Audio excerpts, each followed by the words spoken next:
Hello student, welcome back to my YouTube channel Arihant lecturer. Guys, आज के इस video में हम आपको एक न्यू ट्रिक बताएंगे हिंदी में पास होने का। और ये ट्रिक बिल्कुल जबरदस्त है और 100% जेन्युइन ट्रिक है। अगर आप इस ट्रिक को लगा दोगे तो 110% आपके एक अच्छे मार्क्स आ जाएंगे। आपने यूट्यूब पे लाखों वीडियो देखे होंगे हिंदी में पास होने का, बट वो सब फेक वीडियो है। ठीक है, उससे आप पास ही नहीं हो सकते, मेरी 100% गारंटी है। लेकिन आज की ये जो वीडियो है ये 100% जेन्युइन वीडियो है। अगर आप इस वीडियो को देख लेते हो तो आपके एक अच्छे मार्क्स हिंदी में आ जाएंगे। ठीक है, तो अगर आप 10th या 12th में हो, आपने इस वीडियो पे क्लिक किया है और आप बोर्ड एग्जाम देने वाले, आपकी हिंदी की तैयारी बिल्कुल भी नहीं हुई और आप इस वीडियो पे क्लिक कर दियो, तो आपको एक अच्छे मार्क्स लाने से कोई नहीं रोक सकता। ये मेरी 100% गारंटी। अगर आज की इस वीडियो को आप मिस कर दोगे तो आप कभी भी अच्छे मार्क्स नहीं ला पाओगे। आज की इस वीडियो में हिंदी में पास होने का बिल्कुल 100% आप पास हो जाओगे। हिंदी में पास होने का ये जो तरीका है, ये जो ट्रिक है, ये बिल्कुल जबरदस्त और न्यू ट्रिक है। आप बिना कुछ पढ़े हिंदी के पूरे पेपर को कैसे हल करना है आज के इस वीडियो में ट्रिक बताएंगे। ये ट्रिक आप किसी भी पेपर में लगा सकते हो। 100% बिल्कुल कमाल का और धमाल का ट्रिक होने वाला। 100% गारंटी, आपको टीचर खुश होकर नंबर देंगे। भाई देखो, मैं जो हूं खुद एक एग्जामिनर हूं और ऐसे लिखने पर सभी एग्जामिनर, मैं नहीं, सभी एग्जामिनर नंबर देते। आपको बिल्कुल कुछ नहीं पता हो, ना ही गद्यांश आता ना पद्यांश आता है। ठीक है, इतना तक अगर आपको पढ़ने भी नहीं आता तो भी ये ट्रिक लगा दोगे तो आप हिंदी में पास हो जाओगे। ये मेरी आपसे 100% गारंटी। ठीक है, 100% आपसे गारंटी। ये ट्रिक आप लगा कर देख लेना। आप बहुत सारे, मैंने कहा कि लाखों यूट्यूब पे वीडियो पढ़े होंगे, लेकिन उनसे आप 0% भी नहीं ला सकते हो। ठीक है, तो ये वीडियो आपके लिए धमाल का होने वाला। आपके लिए एक लकी इंसान हो जो आपने इस वीडियो पे क्लिक किया है। आपको टीचर जो है खुश होकर पूरा नंबर देंगे।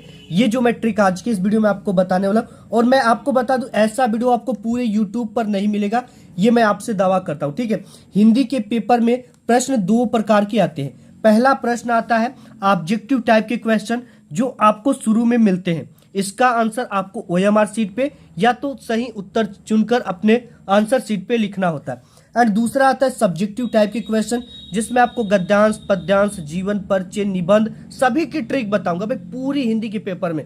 ठीक है, आर ट्रिक वर्किंग ट्रिक है 100%। अगर आप कहोगे कि सर मेरा लिखावट, हैंडराइटिंग खराब है, तो ट्रिक से कैसे लिखे कि आपको पूरा नंबर मिले, ये वीडियो देख लिया तो हिंदी में कभी जिंदगी में, ये मेरी आपसे 110% गारंटी कि आप फेल नहीं हो सकते।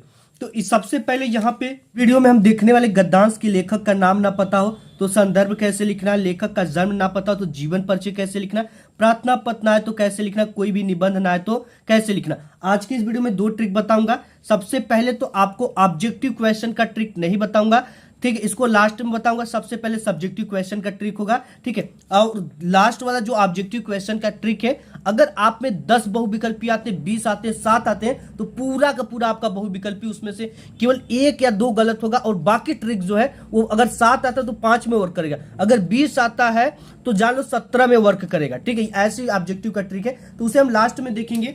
और यहाँ पे एक बोर्ड का पेपर, इस पे लाइव मैं आपको करके सब कुछ दिखाऊंगा कि इस ट्रिक से आपको लिखना है। 110% किसी भी विचारधारा का एग्जामिनर हो, किसी भी स्वभाव का एग्जामिनर हो, अगर आपकी कॉपी उसके सामने आती जाती है तो 110% आपको नंबर देगा। और ये तरीका भी होता है नंबर देने का, ये नियम भी होता है।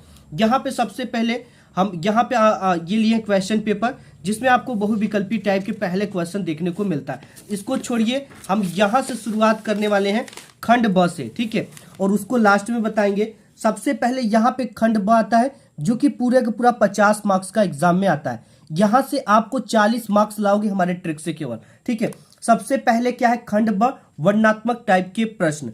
तो इसको सबसे मेन चीज होता है first impression is last impression. यहाँ पे इसको अगर आप पढ़ोगे, 21 नंबर की निम्नलिखित गद्यांशों पर आधारित 3 प्रश्नों के उत्तर दीजिए।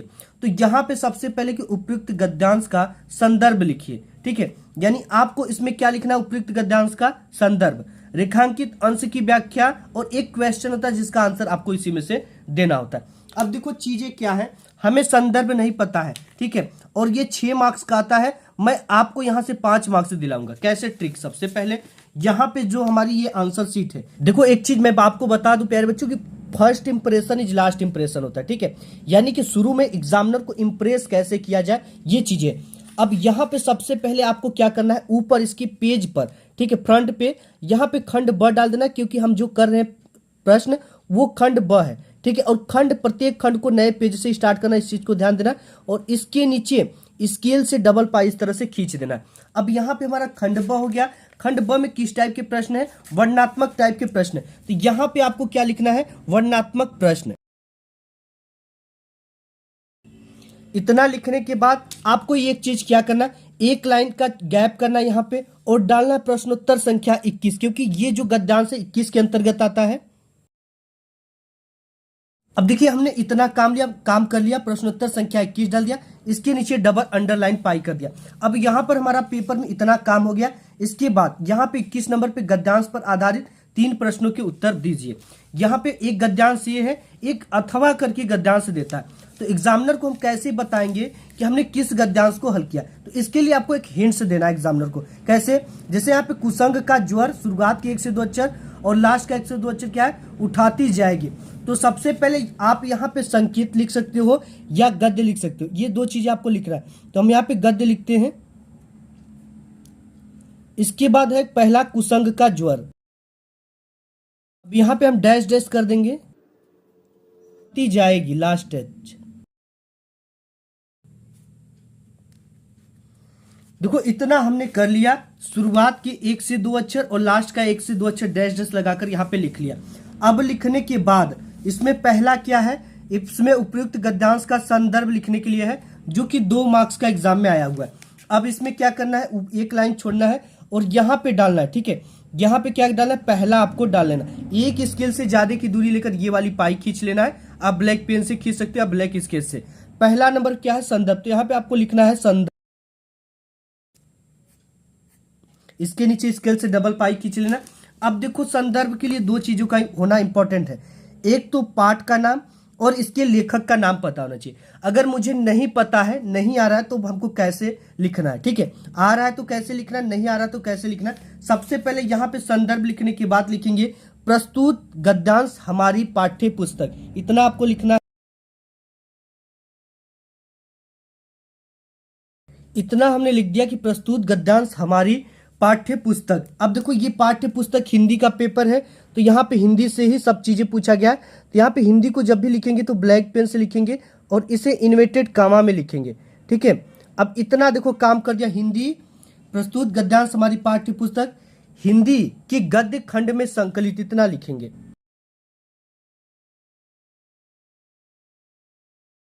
देखो इतना हमने लिख दिया कि गद्य खंड में संकलित। अब ये जो पाठ लिया गया ये किस गद्य खंड में संकलित? ये मित्रता नामक पाठ से लिया गया। अगर आपको नहीं पता तो आपको ब्लू पेन से लिखना है, अगर पता है तो आपको ब्लैक पेन से लिखना है, ठीक है। अभी देखो हम यहाँ पे ब्लैक लिखकर आपको केवल बता रहे हैं। मित्रता को ब्लैक पेन से इन्वर्टेड कामा में नामक पाठ से लिया गया है।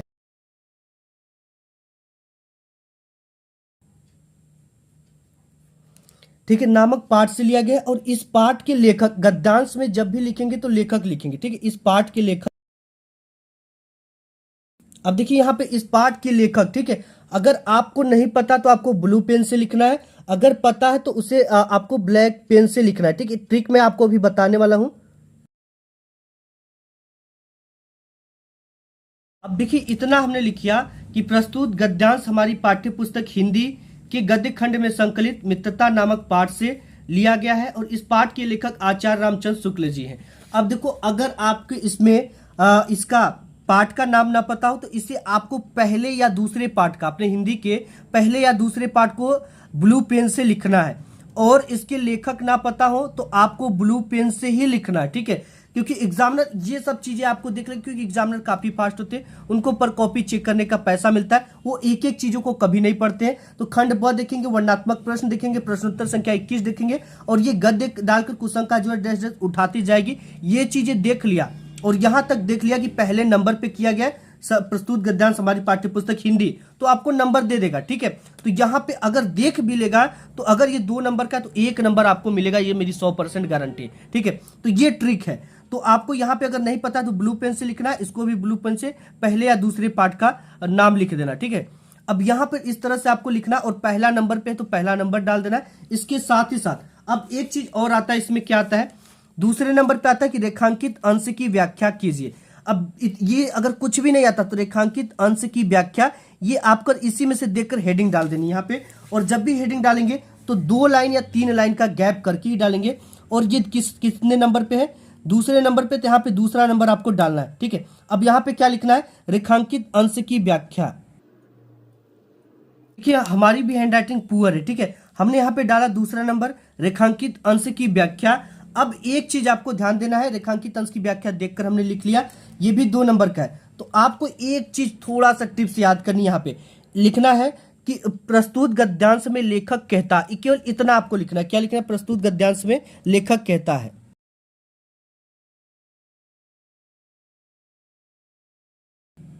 अब यहां तक हमने लिख दिया कि प्रस्तुत गद्यांश में लेखक कहता है। अगर यही पद्यांश होता तो हम क्या लिखते, प्रस्तुत पद्यांश में कवि कहता है, वहां पे कवि हो जाता। और यहाँ पे ये क्या है, ये आपका गद्यांश है। अब यहाँ पे इस पाठ के लेखक की जगह पे उसमें क्या लिखते हैं, इस पाठ के कवि या रचयिता उसमें लिखते हैं। ठीक है, प्रस्तुत गद्यांश में लेखक कहता है कि, बस इतना आपको तैयार करना है मेरे भाई। अब इसके बाद यहाँ पे मैं डैश डैश डैश इस तरह से लगाता हूं। इसका मतलब आपको अगर इस रेखांकित अंश की व्याख्या का मतलब अपने शब्दों में इसकी व्याख्या करना होता है। जैसे किसी युवा पुरुष की संगति यदि बुरी होगी, यानी किसी युवा पुरुष की अगर मित्रता बुरी होगी, उसका संगताना बुरा होगा, तो वह उसके पैरों में बधी चक्की के समान होगी, यानी वो हमेशा उसके लिए मुसीबत होगी, उसे कभी आगे बढ़ने नहीं देगी। ऐसे ही लिखना होता है। बट आपको बिल्कुल नहीं आता तो आप किसी युवा पुरुष से लेकर इतना तक की व्याख्या हमको करना है। रेखांकित अंश की मतलब जिसके नीचे रेखा खींचा गया, इन शब्दों के नीचे रेखा खींचा गया, इसी की व्याख्या में अपने शब्दों में करनी होती है। अब हमको कुछ भी नहीं आ रहा है, यहां से किसी से लेकर उठाती जाएगी तक, यहां इसमें क्या करना, आपको पूरा का पूरा भर देना है। और देखो आपको पूरा का पूरा यहाँ पे 2 नंबर 100% गारंटी मिल जाएगा। लेकिन प्रस्तुत गद्यांश में लेखक कहता है कि इतना लिखना पड़ेगा। और ये सब चीजें अगर नहीं, देखो इतना तो पूरा आपको जो फॉर्मेट है वो लिखना पड़ेगा। केवल आपको मिस्टेक कहाँ पे है, इसके मतलब कि जो इसका पाठ का शीर्षक वो नहीं पता होगा, और यहाँ पे इसके लेखक नहीं पता होंगे। तो इनको दोनों को ब्लू पेन से लिख देना। अगर नहीं पता है, कंफर्म नहीं है, तो ब्लू पेन से लिखते समय आपको पहले या दूसरे पाठ का यहाँ पे लिख देना है। ठीक है, अब इतना चीज कर लिए तो आपको यहाँ पे 4 नंबर मिल गया। ठीक है, 2 2 4। अब 1 नंबर और 2 नंबर के लिए और आता है कि मनुष्य पर सत्संगति का क्या प्रभाव पड़ता है। अब इसमें से 2-3 शब्द सुनो, जैसे मनुष्य हो गया, सत्संगति हो गया, आपको इसी से ढूंढना है। ठीक है, अब संगति यदि बुरी होगी तो यहाँ पे संगति मिल गया, तो इसी पूरे लाइन को लिख दो, इसका आंसर इसी में से आपको मिल जाएगा और इसका नंबर भी आपको मिल जाएगा। इतना तक तो लिख लिया। अब इसके बाद आता है 22 नंबर। 22 नंबर में आता है निम्नलिखित पद्यांश पर आधारित दिए गए प्रश्नों के उत्तर दीजिए। अब ये जो चीजें हैं आपको इसको कैसे लिखना है। ठीक है, जैसे यहाँ पे है निर्गुण कौन डैश डैश मति नासी, आपको इस तरह से डालना है। ठीक है, और यहाँ पे जैसे यहाँ पे डाला गया है प्रश्नोत्तर संख्या 22, यहाँ पे गद्य की जगह पे पद्य डालेंगे, निर्गुण डैश डैश नासी यहाँ पे डाल देंगे। पहला नंबर पे संदर्भ है, संदर्भ डालेंगे। प्रस्तुत पद्यांश हमारी पाठ्य पुस्तक हिंदी में, इसमें पद्यांश, इसमें गद्यांश लिखे हैं, उसमें क्या लिखेंगे, पद्यांश लिखेंगे। जैसे फॉर एग्जाम्पल पद्यांश के लिए आपको सबसे पहले पद्यांश उत्तर प्रश्नोत्तर संख्या 22 पद यहाँ पे डालना है, निर्गुण कौन डैश डैश मति नासी। संदर्भ की प्रस्तुत पद्यांश हमारी पाठ्य पुस्तक हिंदी के पद्य खंड में संकलित, शीर्षक पद के सूरसागर से लिया गया, इसके रचयिता कवि सूरदास जी हैं। अब देखो यहाँ पे कभी किसी कंडीशन में होता है इसका शीर्षक नहीं पता है, बट इसका जो कवि है वो पता है, तो यहाँ पे इसमें कवि दे दिया होता है। बहुत सारे ऐसे आप में गद्यांश है, पद्यांश है जिसमें कवि दे दिया होता है। ठीक है, यहाँ पे सूर, सूर मतलब सूरदास जी हैं, सूर दे दिया। अगर आपको सूर पता है तो आप ब्लैक से लिखोगे, अगर इसका शीर्षक नहीं पता है तो आप ब्लू पेन से पहले या दूसरे पाठ का पद्यांश में से लिख दोगे। इसमें ट्रिक क्या, देखो कि प्रस्तुत पद्यांश हमारी पाठ्य पुस्तक हिंदी के पद्य खंड में संकलित, इतना याद करो, शीर्षक पद के सूरसागर से लिया गया, इसके रचयिता, इसमें रचयिता कवि दोनों लिख सकते हो। जैसे जो पुराना टाइप के कवि उसमें रचयिता लिखा जाता है, जो न्यू वाले हैं उसको कवि लिखा जाता है, जैसे सुमित्रानंदन पंत, मैथिली शरण गुप्त। देखो रचयिता कवि सूरदास जी है। अब इसके बाद फिर से आपको क्या करना है, रेखांकित अंश की व्याख्या हेडिंग डालनी है यहाँ पे। ठीक, 3 लाइन का गैप करने के बाद 3 लाइन का गैप करेंगे और यहाँ पे डाल देंगे ब नंबर, ब नंबर दिया है, ब नंबर यहाँ पे डालेंगे रेखांकित अंश की व्याख्या, हेडिंग रहेगी। हेडिंग के बाद लिखेंगे प्रस्तुत पद्यांश में या तो उपयुक्त पद्यांश में कवि कहता, इतना लिखेंगे, उपयुक्त पद्यांश में कवि कहता है। इसके बाद कहता है कि बाद जो इसकी जिसके नीचे लाइन खींचाएगी यहाँ से लेकर यहाँ तक, इसी को लिख दो। ऐसे लिखेंगे कि निर्गुण कौन देश का रहने वाला है, मधुकर कहकर मुझे समझा दीजिए, बुझती साच न हासी, मतलब अपने शब्दों में थोड़ा थोड़ा अगर आता है तो उसी को बनाकर लिखिए, लेकिन सादा छोड़कर आओगे तो कुछ भी नहीं मिलेगा, इतना लिखोगे तो 2 नंबर मिल जाएगा। अब इन पंक्तियों में गोपिकाएं किससे प्रश्न कर रही हैं, ठीक है, तो गोपिकाएं सिंपली आपको इसी में से आंसर मिल जाएगा कि गोपिकाएं उद्धव से प्रश्न कर रही हैं। तो ये तो हो गया इतना। अब इसके बाद आपके बोर्ड एग्जाम में देखो क्या आता है, संस्कृत का गद्यांश आता है। यहाँ पे देखिए आप, संस्कृत गद्यांश में क्या है, जैसे यहाँ पे 23 नंबर आ गया। अब यहाँ पे ये कितने नंबर का, 2 नंबर संदर्भ लिखने का, 3 नंबर हिंदी में अनुवाद करने का। आपको कैसे लिखना है कि पूरा नंबर मिले, आपको बिल्कुल भी अनुवाद करने ना आता हो। यहाँ पे शुरुआत आपको संस्कृत गद्यांश लिख देना, ऊपर प्रश्नोत्तर संख्या डाल देना ब्लैक पेन से, और यहाँ पे हिंट्स जो रहेगा वो संस्कृत गद्य रहेगा। शुरुआत 1 से 2 अक्षर, जैसे इसमें क्या है शुरुआत का, ऐसा नगरी, ऐसा नगरी डैश डैश कारितः, ठीक है, कारितः है तो कारितः यहाँ पे लिख दिया। इसी चीज को एग्जामिनर देखता है। संदर्भ है प्रस्तुत संस्कृत गद्यांश हमारी पाठ्य पुस्तक हिंदी ब्लैक पेन से यूनाइटेड कॉमा में के संस्कृत खंड में, इतना तो आपको याद करना है, संस्कृत खंड के वाराणसी नामक पाठ से लिया गया। अगर आपको नहीं समझ में आता तो इसे ब्लू पेन से लिखेंगे, इतना आपको करना है, ठीक है। अब देखो ट्रिक क्या लगाना है, नेक्स्ट हेडिंग इसका हिंदी में अनुवाद करने के लिए बोला, हिंदी में अनुवाद डाल देंगे, ठीक है।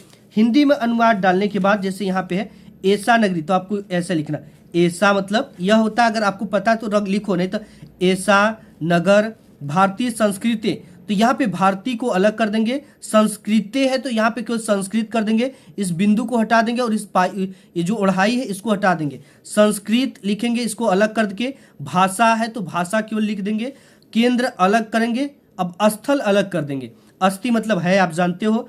इसके बाद फिर संस्कृत को अलग करेंगे, इसको अलग कर देंगे, संस्कृते सच है तो केवल संस्कृत कर देंगे, आलोक है तो केवल इस बिंदु को हटा देंगे, ठीक है, ये जो डबल बिंदु है इस डबल बिंदु को हटा देंगे, सर्वत्र, सर्वत्र ऐसे लिखेंगे, प्रसृतः तो इस बिंदु को हटा देंगे, मुगल युवराजः तो इस बिंदु को हटा देंगे, दारासिको इस बिंदु को हटा देंगे, ठीक है, अत्राग्य भारतीय तो भारतीय लिख देंगे केवल दर्शन, शास्त्राणा है तो केवल शास्त्र लिख देंगे, अध्ययनम है तो इस हलंत को हटा देंगे, अकरोत है तो यहाँ पे इस हलंत को हटा देंगे। इस चीज का ध्यान देना है, बिल्कुल भी नहीं आता ऐसे लिख कर आओगे तो आपको 3 नंबर मिल जाएंगे, ठीक है। अब इसके बाद आप में आता है एक पद्यांश।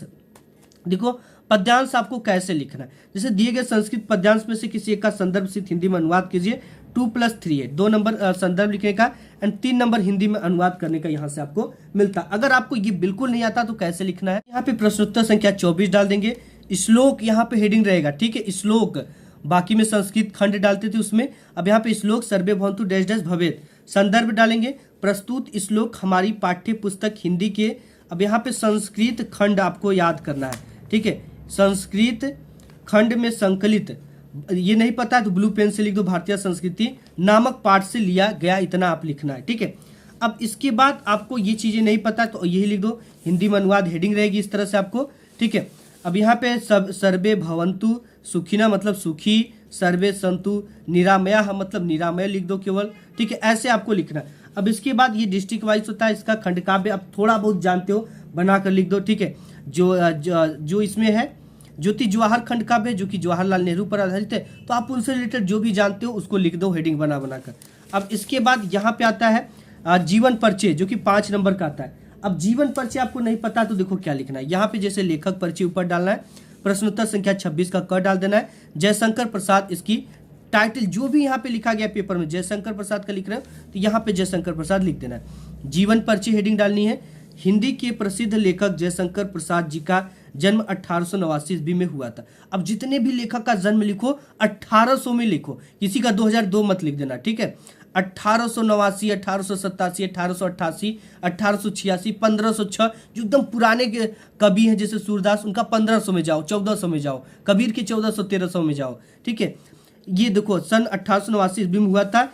हिंदी में इन्होंने नाटक कहानी उपन्यास जितने भी कवि लेखक के कुछ न कुछ तो लिखे होंगे तो सब लिख दो, नाटक कहानी उपन्यास रेखांकित रेखाचित्र उसके बाद और भी चीजें लिख सकते हो, ठीक है, आदि की रचना किए हैं। अब इनकी जो समय था वो काफ़ी संघर्षशील था इसका जीवन, इन्होंने घर पर ही प्रारंभिक शिक्षा घर पर ही ग्रहण की और इनकी आर्थिक स्थिति अच्छी नहीं थी। बचपन में इनके माता पिता का निधन हो गया, ठीक है। इन्होंने घर पर ही रहकर हिंदी अंग्रेजी उर्दू फारसी की अध्ययन किया, ठीक है। और इसके साथ ही साथ हम लिखेंगे इनका नाम ये था, इनकी अगर कुछ पता है तब उसको लिखेंगे इनका घर यहाँ पे था, ये बहुत अच्छे कवि थे, अच्छी अच्छी रचना करते थे, ये लेखक अच्छे थे, ठीक है। इन्होंने बहुत सारे नाटक लिखे, बहुत सारी कहानी, बहुत सारे जीवनी लिखे। इनकी मृत्यु सन 1937 ईस्वी में हो गई। जब भी मृत्यु लिखना है तो इन दोनों में कम से कम 40 साल 50 साल का अंतर होना चाहिए। जयशंकर प्रसाद की प्रमुख रचनाएं में कुछ भी पता हो तो झरना, ममता इत्यादि अगर कुछ जानते हो, अगर ये आपके पाठ में जैसे है ममता लिखे 10 में, तो ममता अगर वो शीर्षक पता तो उसी को लिख दो, ऐसे लिखना है, ठीक है।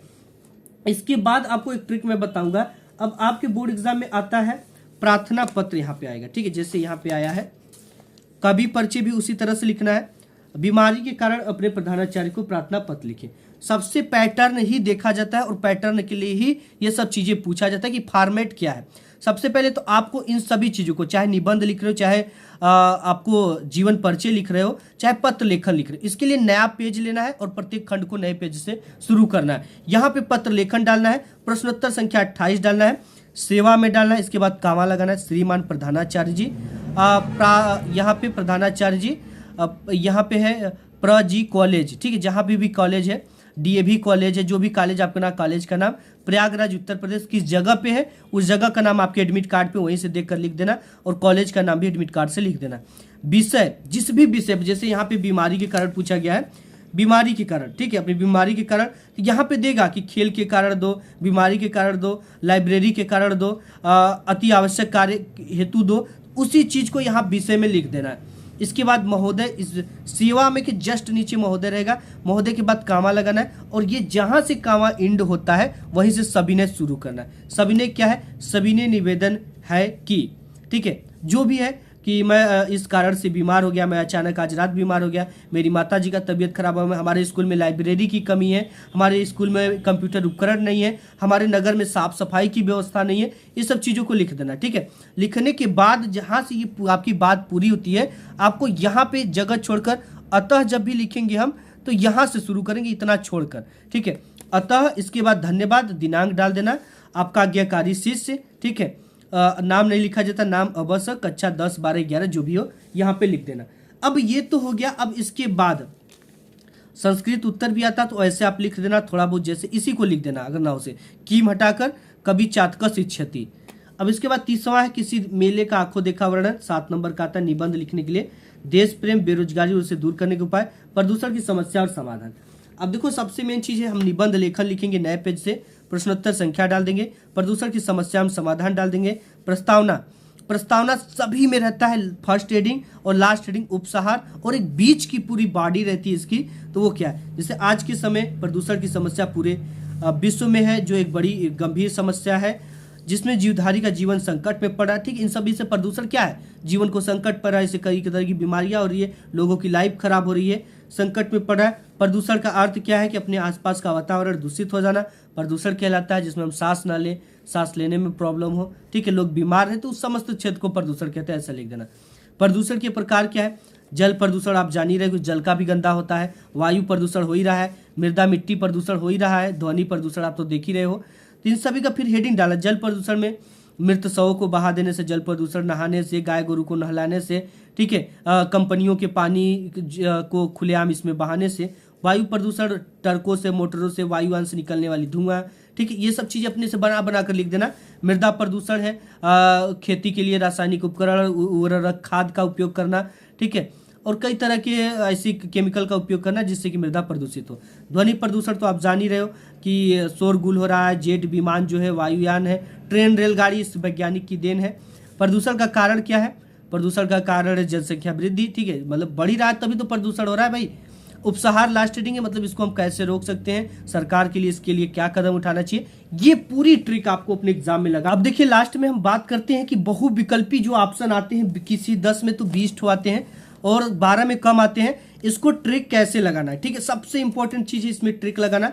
यहाँ पे देखो जयशंकर प्रसाद की रचना है, ठीक है, जैसे लहर हो गया, कामयानी हो गया, ए व बी दोनों साकेत। अब यहाँ पे जैसे आपको मिल जाए ए व बी दोनों या ए व बी दोनों, तो ये वाला ऑप्शन हर समय करेक्ट होता है, ठीक है।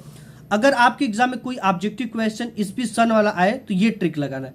इसमें देखो क्या ट्रिक लगाना है, आपको सबसे पहले सबसे छोटे को देखना है। सबसे छोटा इसमें क्या है, 1886 है और सबसे बड़ा क्या है 1910। इन दोनों को भूल जाना और आपको ट्रिक क्या है, इन दोनों पे आपको टिक करना, किसी एक को आप टिक कर सकते हो।